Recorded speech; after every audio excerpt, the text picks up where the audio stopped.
Prediction लेनी है आमिर भाई, कल जीतेगा जीतेगा पाकिस्तान क्वालिफाई करेगा इंशाल्लाह इंशाल्लाह बाबा ਤੁਹਾਡੇ ਉੱਥੇ ਹੈ करेगा इंशाल्लाह बाबा जी इंशाल्लाह बाबा ਕਹਿੰਦੇ ਨੇ ਜਿਹੜਾ ਬੰਦਾ ਕੁਆਲੀਫਾਈ ਨਹੀਂ ਕਰता ਉਹ ਬੜਾ इंशाल्लाह लाइक है। हाँ ਤੁਸੀਂ ਦੱਸੋ जी क्वालिफाई कर जाएगा इंशाल्लाह, आपकी बात हो चुकी है। देखो पाकिस्तान क्वालिफाई करे ना करे, इंडिया ना। अरे आमिर भाई आप रोज एक हेडलाइन बना देते। T20 का वर्ल्ड कप बस अपने इख्तिताम को पहुंचा ही चाहता है। आज इंग्लैंड ने वो किया जो पाकिस्तान को इंग्लैंड से तवक्के थी। इंग्लैंड ने न्यूजीलैंड को हरा दिया। हालांकि आखिरी ओवर तक बात पहुंची, मगर अभी भी पाकिस्तान की उम्मीदें कायम है। कितनी उम्मीदें कायम है और ये उम्मीदें हकीकत में कैसे बदल सकती हैं, बात करेंगे अपने पैनल से, जो पाकिस्तान का सबसे मारूफ पैनल है। हमारे साथ मौजूद है अंतर्यामी, स्वामी, ज्ञानी, और ये मैं तो कहूंगा ये पुरुष ही नहीं है, महापुरुष है, कामिल बॉलर मोहम्मद आमिर। बाबा बाबा बाबा उनके सामने मौजूद है हल्का एने 40 मेंबर क्रिकेट एकेडमी जनाब राशिद लतीफ। क्या बात है, कहाँ से लाए? खुद ही लाए। उनके साथ मौजूद है पाकिस्तान में प्रोफेशनल क्रिकेट में 28,000 से ऊपर रन करने वाले पाकिस्तान के ओपनर अहमद शहजाद। जियो सितारे आज लगा है सही, आज तू फेवरेट लग रहे हैं। भाई बात करेंगे आज इंग्लैंड की। इंग्लैंड लुढ़कते फुलकते सिसकते बिलकते पहुंच रही है आगे, क्वालिफाई कर गई है गालिबन। ये बताइए कि भाई साहब इंग्लैंड में भी एक बात करूंगा ऑलराउंडर की, विल जैक्स आगे पीछे नंबर भी हो रहा है उनका। इस टूर्नामेंट में 4 मैन ऑफ द मैच लगातार जीत चुके हैं, जो कि इटसेल्फ मेरे ख्याल से एक रिकॉर्ड होगा। तो ये बताइए कि ये जो विल जैक्स है इसको ऊपर नीचे होने का असर क्यों नहीं हो रहा? ये जो अपने नंबरों पे नहीं खेल रहा है इसका असर क्यों नहीं हो रहा? ये मैच जितवा रहा है, पहला वर्ल्ड कप खेल रहा है गालिबन। राशिद भाई जवाब मांगती है कौम आपसे। मांगती है आपसे जवाब। ये बहुत ही जबरदस्त प्लेयर है, मामूली प्लेयर नहीं, लेकिन नंबर 7 पे आके बैटिंग कर रहा है। आप देखें नंबर 3 काउंटी में ओपन करता है, सरे काउंटी से खेलता है, टेस्ट मैच में खेला है, तो हर जगह परफॉर्मेंस इसकी आ रही है। और जो 4 मैन ऑफ बीच में पाकिस्तान वाला रह गया क्योंकि न्यू बॉल से बॉलिंग नहीं की थी, उसमें भी शायद था, लेकिन वहाँ पे ब्रुक ज़्यादा अच्छा खेल गया, वो ले गया। इसमें सिर्फ विल जैक नहीं है, अगर किसी भी दूसरी अच्छी टीम को देखते हैं, इस नंबर के प्लेयर बहुत अच्छा परफॉर्म कर रहे हैं। अगर सेंटनर को लेते हैं, मिकॉन्ची को लेते हैं, उन्होंने पिछला मैच जो अगेंस्ट होल्डर शेपर्ड है, इस नंबर के बड़े इंपॉर्टेंट प्लेयर होते हैं। हमारे पे उस्मान खान है गालिबन, इसी नंबर हमारे उस्मान है, हमारे जो नंबर 4 से नंबर 7 तक ना स्ट्राइक रेट 122 है, सबसे कम है 8 टीम में। बताइए, तो फर्क तो यही नजर आ रहा है ना। तो आपको जीतने के लिए आपको यहाँ पे पावर हिटर नहीं, नॉर्मल क्रिकेट से भी रन बनते हैं ना। ये तो लेवल से भी आंखें बंद करके आंखें मीच के मारते हैं, लग गई तो वाह, नहीं लगी तो क्या हुआ। वाली क्रिकेट नहीं खेलनी, विल जैक वाली खेलनी है, सेंटनर वाली खेलनी है, होल्डर वाली खेलनी है। आज का मैच आपने बाबा कल कह दिया था इंग्लैंड जीतेगा, ऑलमोस्ट फिर वही हुआ। साउथ अफ्रीका की तरह इंग्लैंड को याद आया कि हमें, अरे बाबा ने कहा, बाबा की दुआएं, तो इंग्लैंड जीत गया। अच्छा, इसमें एक बाबा आमिर बाबा मैं आपसे पूछना ये चाहूंगा कि सेंटनर ने आज एक ब्लंडर किया, बहुत बड़ा ब्लंडर। तो कहाँ पे ब्लंडर हुआ, क्या ब्लंडर था? जो मुझे लगता है ओवरऑल बहुत अच्छी क्रिकेट खेल रहे थे। आप देखिए T20 में मैंने आपको बोला है कि एक बुरा ओवर या एक गंदी इनिंग पूरे मैच का पासा पलट देती है। और पूरे मैच में जो उसने 3 ओवरों में 43 चाहिए था ना, मैं ड्राइव कर रहा था, मैच देख रहा था, जब उसने फिलिप्स को ओवर दिया वहां पे नहीं बनते। जब उसका अपना एक ओवर पड़ा हुआ है, हेनरी का पड़ा हुआ है, वहां पे ऑफ स्पिनर को क्यों दे रहा है? जब राइट हैंड खेल रहे हैं दो, वहां उसको अगर वो खुद करता तो शायद मैच पलट सकता था। लेकिन वो आई थिंक बस दुआएं फिर ऐसे ही रंग लाती हैं।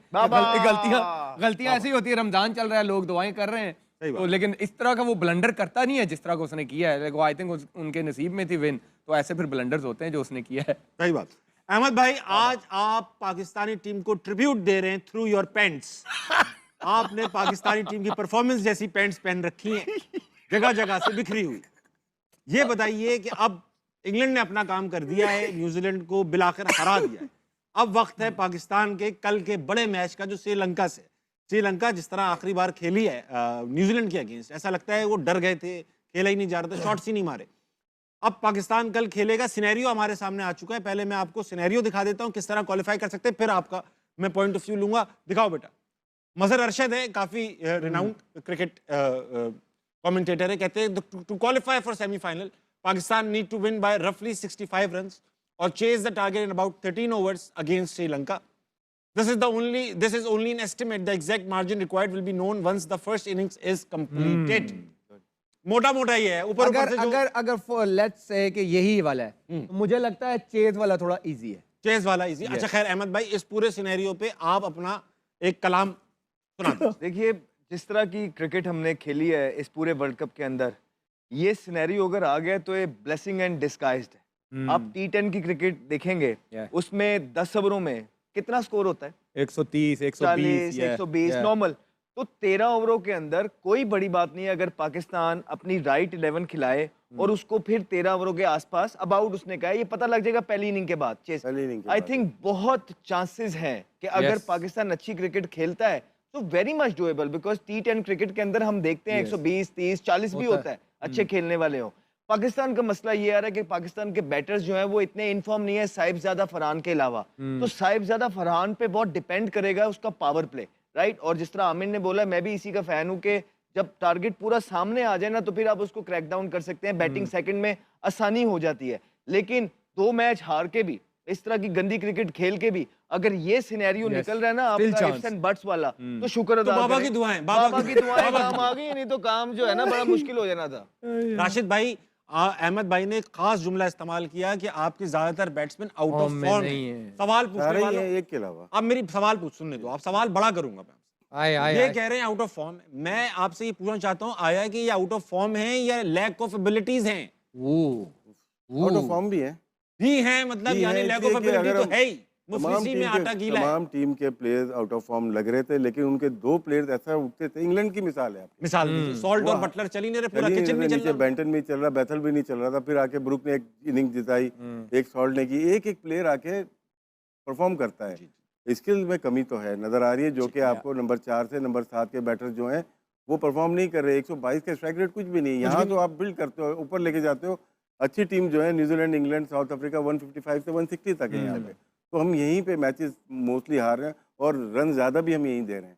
जो पार्ट टाइम बॉलर हैं जो भी है यहीं मार खाता है. लेकिन साहबजादा फरहान एक ऐसा नज़र आ रहा है और ऊपर खेलता है आके अपना फ़खर जमान, लीडिंग स्कोरर है. हमारे चांस है. और बात सही है कि अगर हम पहले उनको बैटिंग कराएं, टॉस जीतते हैं, तो आपके पास एक फर्स्ट इनिंग के बाद पता चलेगा कि क्या बैटिंग करें या बॉलिंग करें, कि किस तरह से मैच जीतना है, कितने रन से या कितने विकेटों से. ठीक है आमिर भाई, मुझे एक बात बताइए. आपको एक इंटरेस्टिंग फैक्ट बताऊं कि पावर प्ले में सबसे कम स्ट्राइक रेट या रन रेट पाकिस्तान का ही होता है. पुअर परफॉर्मेंस है, लेकिन पावर प्ले में बाउंड्रीज की परसेंटेज भी सबसे ज्यादा पाकिस्तान की है. वो फरहान के बाद से सबसे ज्यादा बाउंड्री हमें मार रहे हैं. यानी इसका मतलब ये पावर प्ले में बुरा, यानी सिंगल डबल हम करते ही नहीं.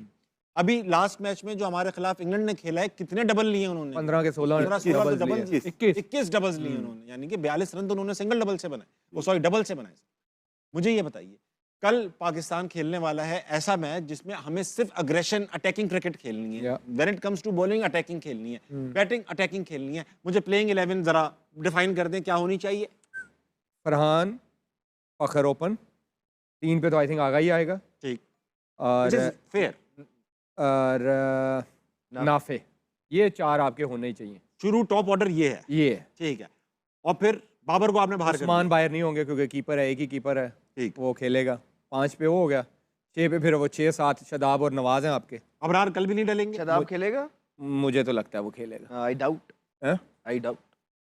आप डाउट कर रहे हैं, मगर बाहर नहीं होगा. बाबा ने कह दिया है ना, कह दिया ना बाबा. 10 पे 22 किया उसने. सवाल है, 2 हम बैट्समैन को ड्रॉप करते हैं तो हमारे बैकअप, हाँ ना, वो रखेगा ना, क्योंकि अगर बाबर को निकालता है, नाफे को लेके आता है, तो वो फिर ऑलराउंडर्स को बढ़ाएगा. साइम अय्यूब बाहर होता है या बाबर, तो हमारे पास बैकअप कौन से हैं? यस, यानी अबरार की अभी भी जगह नहीं है. टीम प्लेयर ही नहीं. अगर साइम बाहर हो रहा है तो इब्रार की बन सकती है, क्योंकि नाफे इसकी जगह आ सकते हैं. बाबर की जगह आ गए, साइम बाहर हो गए, एक बॉलिंग ऑप्शन भी चला गया, उनकी जगह आ गए अबरार. बॉलिंग आ गई, एक बैटर ऐड हो चुका है जो परफॉर्म करे. शायद फहीम की जगह नहीं है, फहीम की नहीं है. शाहीन खेलेंगे, शाहीन बनती भी है, और नसीम नहीं खेलेंगे. मुझे लगता है बनता है वो, क्योंकि कैंडी में आपने देखा नाइट में स्विंग हो रहा है, दोनों टाइम हो रहा है. अहमद भाई, मुझे मैं हूं तो मैं तो 2 फास्ट बॉलर के साथ. अब ठीक है, सारी चीजें सही है, सही कह रहा है ये भी. लेकिन मैं ये चाह रहा हूँ कि कल के मैच के लिए, क्योंकि छोटा मैच है और अटैकिंग क्रिकेट खेलनी है, मैं शादाब को नहीं खिलाऊंगा.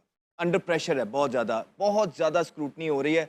यू डोंट एक्सपेक्ट कि वो इस प्रेशर के अंदर ऑलरेडी डिलीवर नहीं कर पाएंगे. कल उन्होंने क्या करना है, साइम को खिला लूंगा. जस्ट बिकॉज कि वो पावर प्ले में अटैक करें, लग गई नहीं तो हमारा जिम्मा तोश पोश, लेकिन Makes बॉलिंग sense. कर ले, Yeah. ठीक है, बॉलिंग का उसका ऑप्शन मौजूद होगा। एट द सेम टाइम नीचे से बाकी चार मेरे पहले यही हैं, जो आ जाएगा फखर वो आ जाएगा चौथे पांचवें पे, नाफे को भी मैं ऐड कर लूंगा, अबरार आ जाएगा नीचे एक एक्स्ट्रा, जब आप उसको निकालेंगे शदाब को तो वो अबरार आ जाएगा।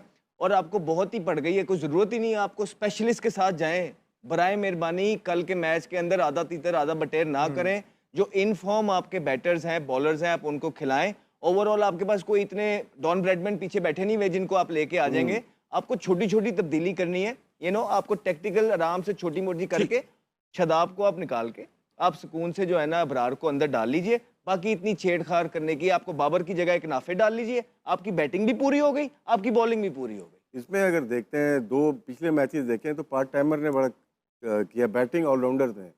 अगर न्यूजीलैंड के देखें रचिन ने आउट किए, रन्स भी किए, और मुझे लगता है कल ये फहीम को सलमान की जगह डालेंगे। इनको जाना यही पड़ेगा कि मुझे लग रहा जैसे ये बात की अहमद ने, साइम अयूब से बॉलिंग भी, और उसमें हमें बहुत ज़्यादा स्पेशली शायद इस मैच में ना जाना पड़े। जी हमारे पास वो जो बैटिंग ऑलराउंडर है ना, सलमान अली आगा बॉल कर सकता है, हाँ 2 ओवर किए उसके बाद नजर नहीं आ रहा, हालांकि तीसरा ओवर भी बनता था उस हाँ, मैच में। अच्छे ओवर कराए। तो अगर फ्लिप कर रहा है, रचिन बॉलिंग कर रहा है, बैथल बॉलिंग कर रहा है, और जैक्स पूरी कर रहा है जैक कर रहा है, तो हम लोग स्पेशली बॉलर्स को खिला ही नहीं रहे और बॉलिंग भी नहीं करा रहे अगर पूरी। तो यहाँ पे आपको कुछ इस मैच के लिए सिर्फ जो गलतियाँ आपने की, लेकिन यहाँ पे आपको ऑलराउंडर खिलाने पड़ेंगे, क्योंकि मैच का सिनेरियो एकदम से चेंज होगा। आपको नहीं पता होगा कि हमें पहले बैटिंग करनी है या बहुत बाद में। कल फहीम तो खेलेगा। वो फहीम को ज़रूरी है खेलना शायद, सलमान की जगह वो क्योंकि खेलेगा। इंग्लैंड को फ़ायदा क्या हो रहा है कि वो खेल रहा है, करन खेल रहा है, करण वो खेल रहा है, कभी एक मैच में बॉलिंग नहीं की, लेकिन बॉलिंग आके भी करता है, बीच में बैटिंग भी कर लेता है, लेकिन फहीम का नंबर बहुत नीचे है, ये एक प्रॉब्लम है। फहीम का नंबर ऊपर करना होगा। हमारा जो कहा जा रहा था कि इस टूर्नामेंट के अंदर जो सबसे थ्रेटनिंग स्पिन अटैक है वो पाकिस्तान का है। आप देख लें कि न्यूजीलैंड और इंग्लैंड ये जो मैच हुआ है, टाइमर दोनों से का काम निकाले लिया, बॉलिंग टाइमर से चार्ट, किया। सारों स्पिनर्स ने परफॉर्मेंस की है, सही बात। चाहे वो न्यूजीलैंड की तरफ है चाहे वो इंग्लैंड की तरफ। हमारे spinners ने नहीं एक करी, पटेल का पाकिस्तानी बड़ा- है कि जो इब्रार खिलाए जैसे नहीं को ना, बाहर बिठाया वो हुआ है। इब्रार को बाहर आपने बिठा दिया, जब आप एक भी यार बस छोड़ो यही। अहमद भाई रोना नहीं। न्यूजीलैंड की बॉलिंग देख लें, रचिन खेल रहा है, यस सेंटनर है, फिलिप्स है, सूदी मिकॉन्ची है। है, सूदी है, और एक आध फिलिप एक बार और कर रहा था, 6-5 तो स्पिनर उनके थे, सही बात। तो उनके पास पेसर भी 2 रखे हुए, Yes. लेकिन पेसर तेज थे वो, एंड्री हो गए या फर्गसन, दोनों तेज हैं, मीडियम पेसर नहीं है वो। सही। तो आप देखें आज पहला मैच खिलाया वो अहमद को, आपको पता है 6 बॉलों पे 18 जी, स्कोर किया। बताइए, क्या मैच खेला यार जो वो। बनाया जो है ना मैच, उसी वो ने। ऑलराउंडर उसने, ना तो वो कोई किंग है ना तो वो कोई क्वीन है ना कोई एम्परर है, चुप करके लो प्रोफाइल प्लेयर है, आया है, वो टीम के लिए जो डाला गया था उसने जाके वो डिलीवर सही कह किया। रहा। हमारे जब बॉलिंग, जब कल ये कह रहे थे कि पता नहीं ये कह रहा था रऊफ कि भाई। जब रऊफ, मैं- ये कहते हैं कि रऊफ भाई, जब हाँ। बॉलिंग चाहिए होती है तो बैटिंग करते हैं, जो बैटिंग चाहिए होती है बॉलिंग कर देने। अल्लाह आलम क्या कमाल ही कर system है। देने। कमाल भाई, जदों भी कर देने कमाल कर देने। अच्छा कल तो ऐसा लग रहा है आप लोगों की दुआएं लग रही है कि अल्लाह करे कल टॉस हार जाए ताकि हमारे ऊपर ना आए डिसीजन, खुद ही ले ले श्रीलंका जो करना है। अच्छा पॉइंट्स मेरी बात, पॉइंट्स टेबल मेरी मजबूरी है। पॉइंट्स टेबल ये है क्योंकि टाइम पूरा, आपकी बात पूरी नहीं हो पाएगी। पाकिस्तान इस वक्त -.461 के रन रेट के नेट रन रेट के साथ तीसरे नंबर पर है। कल राशिद भाई आ चुकी है, आपकी प्रेडिक्शंस लेने का टाइम आ चुका है। कल दो पाकिस्तान चांस है पाकिस्तान के, चौथे पे भी आ सकता है, दूसरे पे भी आ सकता है। कल या तो पाकिस्तान चौथे नंबर पे एग्जिट करेगा या दूसरे नंबर पर क्वालिफाई करेगा। Yes. ये तो ऑब्वियस बात है, इसमें कौन सी नई बात की तीसरे आपने। पे भी रह सकता है अगर श्रीलंका देखे को ना? हरा दे, और और बस- अगर उस तरह ना हराए जिस तरह हराना में हमारे क्वालिफिकेशन है तो तीसरे पे भी रह सकता तो तीनों ऑप्शन बता दी आपने, यही होने इसमें कोई नई बात तो है। चलो बताइए। ये तो खत्म हो गया ना, फिर ये समझ आ गई। वो क्वेश्चन क्या था? प्रेडिक्शन लेनी है आमिर भाई। पाकिस्तान कल जीतेगा जीतेगा इंशाल्लाह। पाकिस्तान पाकिस्तान क्वालिफाई जिंदाबाद। करेगा इंशाल्लाह इंशाल्लाह बाबा। इंशाल्लाह। ਤੁਹਾਡੇ ਉੱਥੇ ਹੈ। इंशाल्लाह करेगा इंशाल्लाह। इंशाल्लाह। बाबा जी इंशाल्लाह। बाबा कहते ने जेड़ा बंदा क्वालिफाई नहीं करता और वो अदीब- बड़ा इंशाल्लाह अदीब लाइक है। है। हाँ तुसी दसो जी। क्वालिफाई कर जाएगा। कर जाएगा इंशाल्लाह, आपकी बात हो चुकी है। नहीं अभी राशिद भाई अभी आपने सुना मुझसे ओ, कहा मेरे पे सारे आरोप मैं की। आपने एक दिन फोन पे थे, आपने फोन रखा और कहा पाकिस्तान इंडिया का सेमीफाइनल है, बस जा। ये आपने मुझसे कहा भाई है। बाबा ने कह दिया ये कहा था मैं। बाबा ने कह दिया है, और अगर अब ना किया पाकिस्तान, ਅਸੀਂ ਉਹਨਾਂ ਨੂੰ ਕੁਝ ਨਹੀਂ ਕਹਿਣਾ, ਤੈਨੂੰ ਨਹੀਂ ਛੱਡਣਾ। हाँ बाबा पाकिस्तान साड़ी इंडिया- खैर नहीं है। हाँ, तैਨੂੰ नहीं छੱਡਣਾ। पाकिस्तान इंडिया का हो नहीं सकेगा, दोनों देखो पाकिस्तान क्वालिफाई दोनों करे दूसरे ना नंबर करे, पे आएंगे। इंडिया ना। अरे आमिर भाई आप रोज एक हेडलाइन बना देते हो। हाँ अहमद भाई आपने मुझसे कहा था। यार एक मिनट मेरी बात सुनो। हाँ। कुछ और करो, कुछ और। मैंने क्या कहा था आपसे? अब ये कोई बात हो गई नेशनल सहरी की बात हो रही नहीं थी। कहा नहीं था। अब छोड़ो, अब सहरी कुछ और की बात हो रही भूल ही गया। हाँ भूल गया। अहमद भाई ऑडियंस का सवाल ले लेते हो, अल्लाह की कसम टाइम तो था आपके पास। नहीं था, 5 मिनट। अभी है अस्सलाम ना? वालेकुम। मेरे भाई अस्सलाम वालेकुम, क्या नाम? वालेकुम सलाम। सवाल। हसन शुएब। सर मेरा आप तीनों से सवाल है कि एक इंटेंस मैच है, उसमें 17 टू विन है और जोफ्रा आर्चर जो है वो बॉलिंग कर रहे हैं। इन तीनों बैट्समैन में से कौन सा होगा जो ये सक्सेसफुली चेस करेगा? पहले नंबर पे बाबर आजम है, दूसरे नंबर पर साइम अयूब है और तीसरे नंबर पर सलमान अली याद है। अबे मैं जवाब दूं। हाँ, अब देखिए ये जवाब ये है कि शादाब कर सकता भाई वाह, माइक ड्रॉप वो मूवमेंट, आपने माइक ऑप्शन ही ड्रॉप। रखा। है। से आज मजे की बात ये शाहिद होगी- अफरीदी ने भी कह दिया भाई। वो मैंने शाहिद भाई का भी एक क्लिप देख रहा था तो क्या? उसमें वो ये कह रहे थे कि पाकिस्तान के पास कोई और है नहीं इस तरह का क्या? लीडर तैयार, और क्या इनके नहीं है? ताने बाने वो भी मान गए हैं कि उनके ताने बाने जो है ना वो जुड़ते हैं हाँ। माइक हेसन से, तो इनको कप्तान बना देना चाहिए। बताइए। मुझे समझ नहीं आई कि शाहिद भाई ने आई नो काबिल इज्जत है हमारे लिए, बड़े भाइयों की तरह है, कि किस बयान पे जो है ना ये कर दिया कि पाकिस्तान की leadership is one of the most important thing नहीं, इन द नहीं, ग्राउंड, और वो हम इस तरह छोड़ें कि यार और कोई है नहीं तो चलें शादाब को। तो मेरा मैसेज सिर्फ ये है पाकिस्तान क्रिकेट बोर्ड को कि देखें जो आपके ट्राइड एंड टेस्टेड प्लेयर्स हैं ना, अगर वही चेहरे आप घुमा के दोबारा से लाएंगे ना, तो मीडिया से या एटलीस्ट मुझसे या हमसे ये एक्सपेक्ट ना करिएगा कि हम आपको सपोर्ट करेंगे। हम सही आपको बात। कभी भी सपोर्ट नहीं करेंगे अगर आप दोबारा से वही चेहरे लेके आएंगे। एक छोटा सा मैसेज है पाकिस्तान क्रिकेट बोर्ड के लिए।